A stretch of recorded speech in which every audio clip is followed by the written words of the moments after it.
नमः संस्कृताय।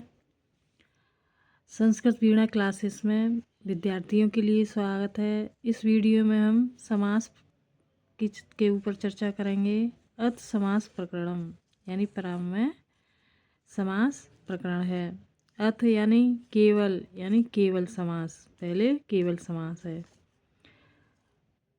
समास पंचदा समास 5 प्रकार के होते हैं। तत्र समसनम समासः। समसन यानी तत्व माने वहाँ, समसन यानी संक्षेप यानी बहुत से पदों का मिलकर एक पद बन जाना समास कहलाता है।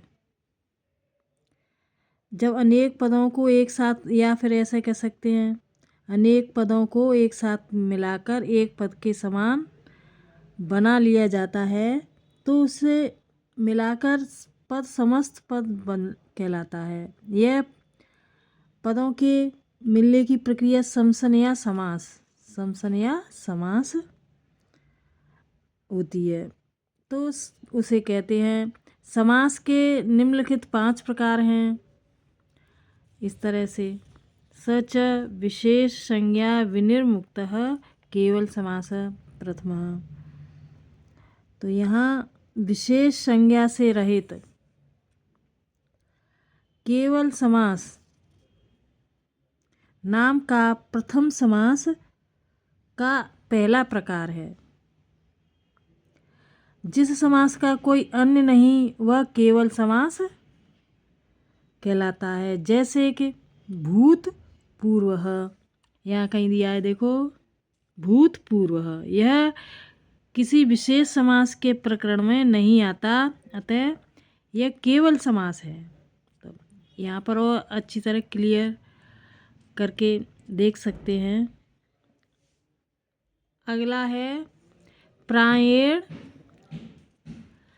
प्रायेण पूर्व पदार्थ प्रधानो अव्ययी भावो द्वितीय, ये दूसरा है। तो यहाँ प्राय जिसमें पूर्व पद का अर्थ प्रधान होता है वह अव्ययी भाव समास होता है। यह अव्ययी भाव समास कहलाता है, लेकिन यह द्वितीय समास का प्रकार है। जैसे कि इसका उदाहरण यहाँ दिया हुआ है। उपगंगम वाराणसी, गंगा के समीप वाराणसी है। यहाँ उप शब्द का अर्थ समीप प्रदान है, क्योंकि इसका ही वाराणसी से साक्षात अन्वय होता है। यहाँ प्रायेण इसलिए कहा गया है कि कहीं कहीं अव्ययी भाव समास में पूर्व पद प्रधान भी नहीं होता। जैसे कि उन्मत्त गंगम, उन्मत्ता गंगा यत्र, जहाँ गंगा उन्मत्त है यहाँ अन्य पदार्थ प्रधान है। इस तरह से है। तीसरा देखो प्रायेण उत्तर।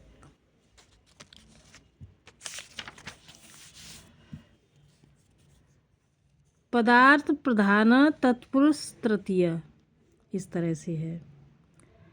तो यहाँ पर प्रायेण यानी उत्तर पद, जिसमें प्राय उत्तर पद का अर्थ प्रधान होता है वह तत्पुरुष समास कहलाता है।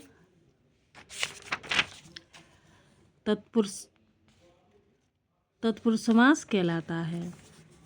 उत्तर, जिस शब्द में उत्तर पद प्रधान होता है। तो इसकी डिटेल और इसका उदाहरण देख लीजिए। जिसमें प्राय उत्तर पद का अर्थ प्रदान होता है वह तत्पुरुष समास कहलाता है। यह समास का तीसरा प्रकार है। जैसे राजपुरुषम आनय, राजा के पुरुष को लाओ, यहाँ आनयन लाना, यानी लाना, आनयन का अर्थ है लाना, क्रिया से पुरुष का अन्वय होता है, अतः यहाँ पुरुष उत्तर पद का अर्थ ही प्रधान है। यहाँ प्रायेण इसलिए कहा गया है कि कहीं कहीं तत्पुरुष में उत्तर पद का अर्थ प्रधान नहीं होता। जैसे अतिमालः, मालाम अतिक्रांत, यहाँ पूर्व पद अति का अर्थ प्रधान है।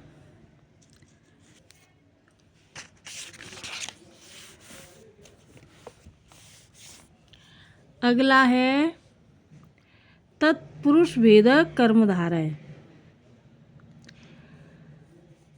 तत्पुरुष का ही एक भेद कर्मधारय समास है।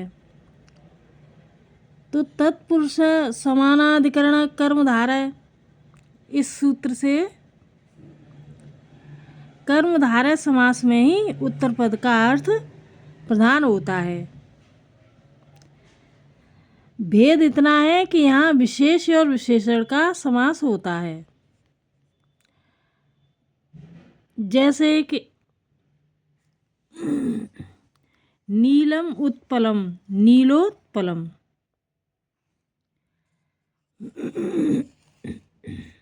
इसको ऊपर से और द्वारा से पढ़ सकते। तत्पुरुष का ही एक भेद कर्मधारय समास है। तत्पुरुष समानाधिकरणम कर्मधारय, ये सूत्र कर्मधारय समास में ही उत्तर पद का अर्थ प्रधान होता है। भेद इतना है कि वहाँ विशेष और विशेषण का समास होता है। जैसे कि नीलम उत्पलम, नीलोत्पलम। आगे है कर्म धारय भेद इति। कर्म धारय का भेद द्विग समास कहलाता है। कर्म धारय भेदो द्विग। तो इसका उदाहरण की यहाँ पर व्याख्या दी हुई है कि कर्मधारय का भेद द्विग समास कहलाता है। जिस कर्मधारय विशेष विशेषण का समास यानी समास में पहला पद संख्यावाचक विशेषण होता है उसे द्विग कहते हैं। संख्या पूर्व द्विग इसका सूत्र है। जैसे कि पंचगवम, तो पहला पद है इसका संख्यावाची पंचगवम, यहाँ विशेषण है पंच जो कि संख्यावाचक है। इसी तरह अगला है प्रायेण अन्य पदार्थ प्रधानो बहुब्री, यह चतुर्थ, यहाँ पर विसर्ग हो जाएंगे इसके। तो जिस पद में अन्य पद की प्रधानता होती है वहाँ बहुब्री समास होता है। जिस में प्राय अन्य पद की अर्थ प्रधानता होती है वह बहुब्री समास कहलाता है। यह समास का चतुर्थ प्रकार है यानी चौथे प्रकार का समास है। जैसे कि लंब कर्णम आनय, लंबे कान वाले को लाओ, यहाँ अन्य पदार्थ प्रधान है। वह अन्य पदार्थ है लंबे कान वाला व्यक्ति विशेष, उसी का आनयन क्रिया से अन्वय होता है। यहाँ प्रायेण इसलिए कहा गया है कि कहीं कहीं बहुब्री समास में अन्य पदार्थ प्रधान भी नहीं होता। जैसे द्वित्रा, दो तीन, यहाँ दोनों पदों का अर्थ ही प्रधान है। द्वि माने दो, त्रा माने तीन। अब अगला है पांचवा प्रायेणो उभय पदार्थ प्रधानो द्वंद्व पंचमा। तो जहाँ समास में प्राय दोनों पदों का अर्थ प्रधान होता है वह द्वंद्व समास कहलाता है।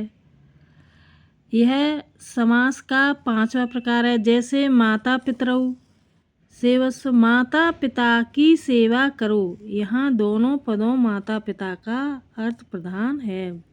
दोनों का ही सेवस्व क्रिया से अन्वय होता है। यहाँ प्रायेण इसलिए कहा है कि दंतोष्ठम आदि समाहार द्वंद्व में समाहार समुदाय अर्थ प्रदान होता है जो कि अन्य अर्थ है। टिप्पणी में देख लीजिए, द्वंद्व और बहुब्री समास में दो या दो से अधिक पद होते हैं।